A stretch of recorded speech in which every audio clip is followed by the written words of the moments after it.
Allahu Akbar. Kulikayoko mukuwummulako bale kubeera ng'okyali ku Bukedde TV1 agenda maaso n'okubeera ng'oteekateeka ebya Daaku bye mugenda okubeera nga mulya musobola okubeera nga musiba tugamba nti tubaagala nnyo osobola okujja okwegatta ku pulogulaamu eno n'osobola okugiteekamu ensimbi ne tubeera no tutambula naawe mu mwezi guno ogwa Ramadhan olunaku nno olwaleero tuseeka Yasini Kiwawa tuli naye agenda maaso n'okubeera nga tutegeeza butya bwe tusaba edduwa zaffe Allah n'azaanukula oba oliawo ate we tunajja n'omusomo gwa zaka oba okusaddaaka anago mwe abaana mutaddemu ensimbi amujja kumanya ate ebyengera oba n'emikisa gye munaamufunye ashe tugende omwana Adamu anaasaba agina kweteekateeka atya okubeera nga Allah amwanukula omwana Adamu agenda kusaba Allah jalla jalla tugambye Sooka otereeze Niyayo niyetereere manye nti ngenda kusaba Allah ekyokubiri wal yaqini min al ijaba kakasa nti gw'ogenda okusaba agenda kwanukula Allah kakasa abantu abasinga tusaba nenga tusaba tubuusabuusa oba anampa oba taakola eki ntera okugamba abantu nti oba olaba Allah yawa shaitani Iblis bwe tujogerako tugamba nti alayhi laana naye olwokubanga Iblis yategeera nemanya nti Katonda wange ono mwanukuzi Katonda amayala okugigoba mu jjana n'agigamba nti va mu jjana wa inna alayka la'nati ila yawmi ddin oliko ekikolimo mpaka ku nkomerero Iblis yadda ku mabbali nega nti Katonda ono mumanyi newanika emikono nemugamba nti undhurni ila yawmi yub'athun nkitegedde mu jjanayo ngobyemu naye njagala onnindiikirizeeyo esaba Allah agirindikiriza yagiwe yakaseera ila yawmi yub'athun okutuusa ku nkomerero lwerikola ki okutuuka ku muntu alisembayo ng'ebweri ewanise Katonda yasaba Allah aleke kujitta ila yawmi yub'athun okutuusa ekiyamo kyerikola ki lwekirituuka gwe kuba ekifaananyi ku kitonde ekijemedde Katonda waakyo n'akijja ne mujjana n'akiteeka mu kubanga kyekyowansi eyali mujjana nga yakitiibwa naye ekyalina obwesigwa eri Katonda nti Katonda akyasobola okuwaako nekyampa Allah yajyanukula n'agigamba fa innaka minal mundharina nkulindikiriza ngenda kuwa naye ate gwe muddu wa Allah yasiibye kiki lwaki weeryazamanya Allah awadde shaitani ku mulembe gwa Nabbi Musa alayhi salam waliwo omusajja yali musamize ye ng'asaba zirubaale ze ng'omuntu bw'ayinza okudda mu ssabo lye n'asaba zirubaale n'asaba muwanga n'asaba kiwanuka n'asaba ddungu n'asaba ani nga buli omu alina lubaale ye alina kyagisaba naye nga lubaale ziganya okumuwa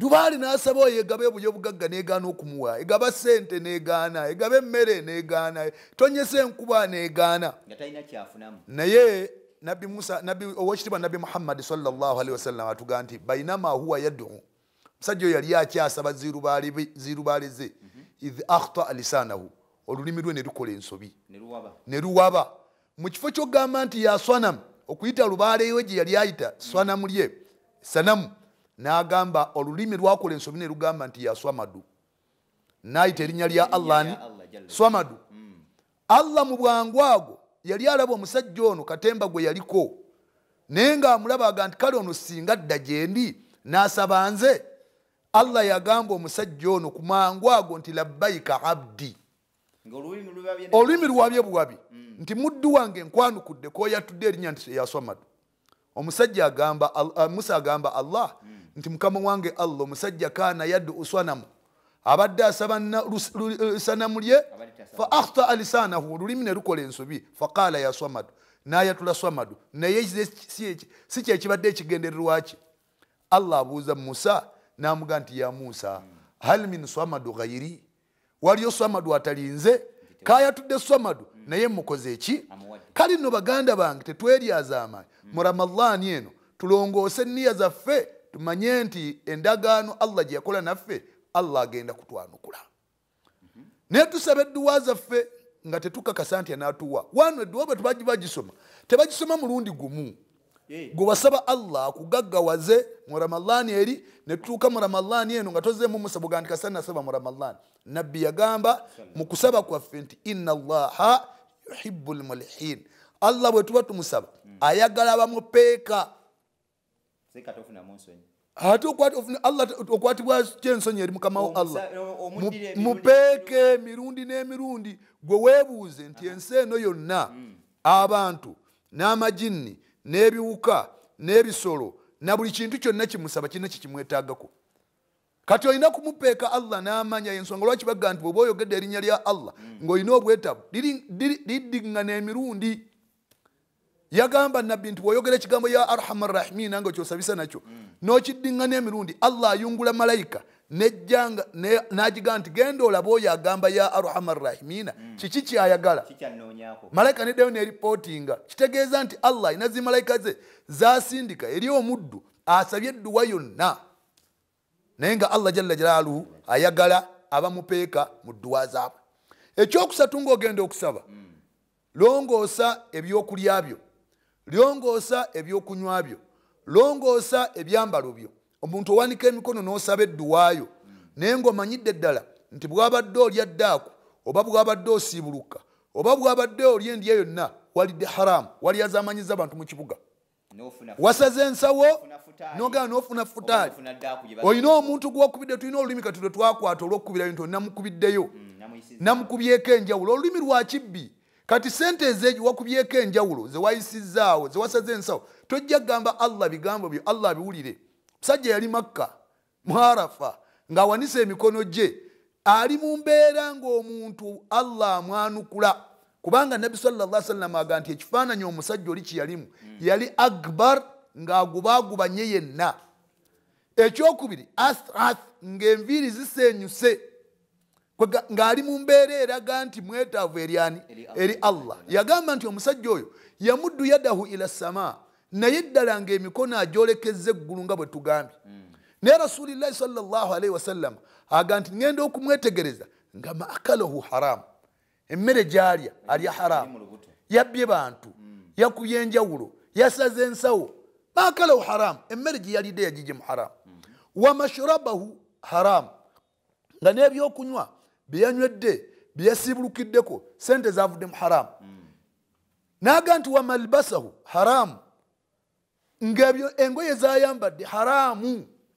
Yagenda n'akuba ku muntu enjawulo n'ayagula ekkanzu n'agula essaati n'agula empale mwali bw'asabira edduwa yenna ng'ajjudde haramu. Nabbi aga nti fa anna yustajabu lahu, omuntu kika ekyo anaayanukulwa atya?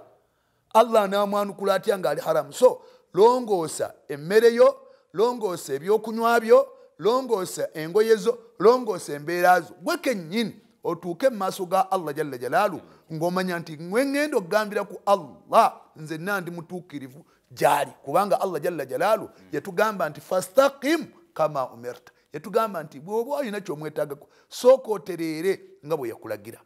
Tereera nga bwe yakulagira. Bw'onoomutegeeza ensonga Allah jalla jalaaluhu agenda kuzana. Mungu talina kinene mu byafaayo. Abasajja abaategeera Allah tewali kye baasaba Allah n'atakibawa, ate tewali kantu ne bwe kaabanga katono nga bakategeeza Allah jalla jalaaluhu. Ibrahimu alayhi salaamu tumulaba Allah yamwogerako, yasaba n'ekintu omuntu ky'otalowoozanga nako nti kigenda kusabibwako. Yasaba Allah n'amugamba nti waj'alli lisaana sidqin fil akhirin, nkusaba buli muntu alijja ku nsi kuno anjogereko bulungi. Edduwa ya Ibrahimu neggwe njagala ontegeeze nti waliyo eddiini oba waliyo omuntu ng'ayogerera Ibrahimu amafuukuule. Eddiini yonna, oba musiraamu oba muprotestante oba mukatuliki, ne bwaba mulokole ne bwaba musamize, bwe batuuka ku Ibrahimu bonna bamuyita jjajja w'abakkiriza. Naye yamala kukola ki? Olaba tekijja na mu bwongo. Gamba nti Allah njagala abanajja abana nga nfudde kale banjogereko buki. Neggwe manya bantu bameka abafa ne babogerera amafuukuule. Obaddewo nga bakuwaana naye oluvannyuma lw'okufa baga nange musajja nabeeranga naye naye nga simutegeero osanga bamwogerako biki, naye nga wallahi byonna bye bakwogerako tebabikutemera, naye tewakisaba Allah. Kati Allah asaba gwe akantu ne bw'oba olaba nti katono katya Allah bakamusaba. Ate ne bwe kiba kinene kifaanana kitya era Allah bakikola ki? Bali abaalongoofu abaatusooka ensonga lwaki bo baabitegeera nnyo.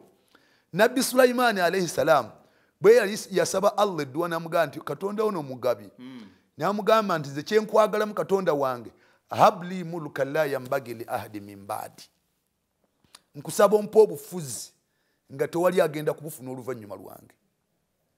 Sulaimaani yaliwo dda tabanyi wa Dawuda, naye obufuzi bwe yasaba yagamba njagala obumpe nga tewali agenda kubufuna.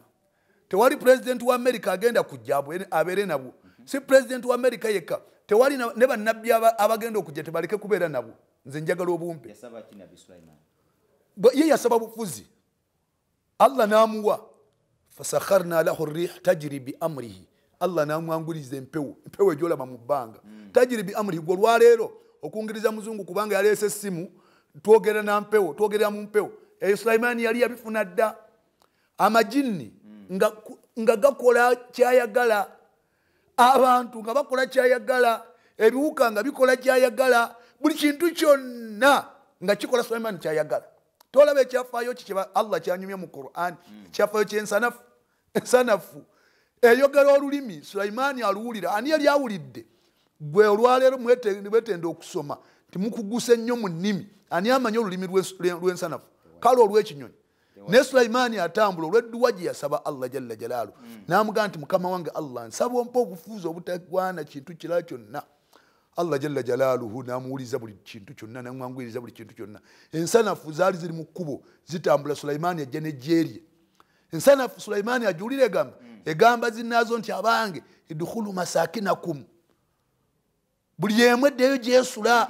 La yahtimannakum Sulaimaana wa junuudihi wa hum la yash'uruun. Sulaimaani n'eggye lye bagenda kujja no babalinye nga tebategedde, kubanga bwe boyita mu kkubaawo toyinza kutegeera nti nninnya akawuka. Sulaimaani awulira eddoboozi ly'ensanafu, era Allah atugamba nti fatabassama dhahika. Sheeka tuwummulemu katono nnyo, tugenda kubeera nga tukomawo. Tukyagenda mu maaso ne pulogulaamu yaffe ya Daaku ku makya wano ku Bukedde TV1, era nga tugamba nti twejjukanya ku ddiini y'Obusiraamu mwezi guno ogwa Ramadhan, oba oliawo tuve mu Ramadhan nga Allah atusiimye ate nga tuwadde ebyo bye tubadde tusiibira. Katukomewo, tovaako. Allah